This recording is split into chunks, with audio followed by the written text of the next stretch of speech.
Thank you for joining us for Ohio Archaeology Month. My name is Krista Horrocks, and I'm an archaeologist with the Ohio History Connection.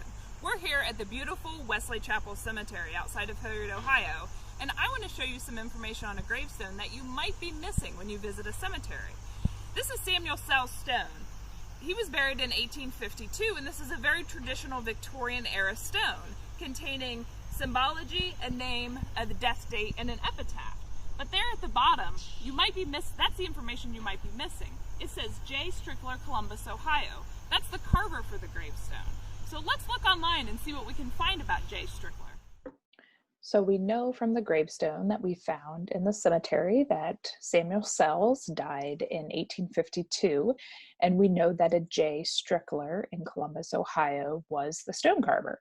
So let's try to find J. Strickler in the census record. So knowing that the gravestone was carved in or around 1852, or possibly a little bit later, then Jacob J. Strickler would have lived around around the 1850 census. So we did find him in the 1850 census. It's Jacob Strickler.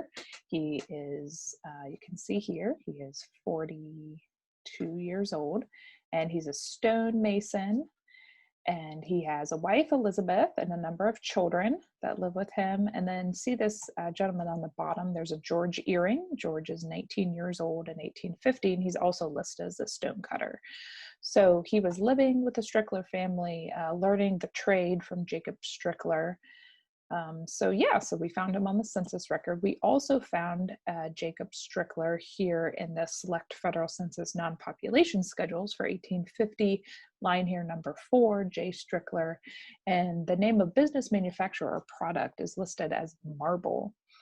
And the raw material he uses is marble. And if you scroll over this way, you can see that his annual product is monuments. So we know he's not just a stonemason, but he is making marble monuments, stone monuments, which means that confirms that Jacob Strickler is our carver, our stone carver for this gravestone. So we're taking this information that we collected in the cemetery. We're using websites like Ancestry.com to look up more information about these people's lives.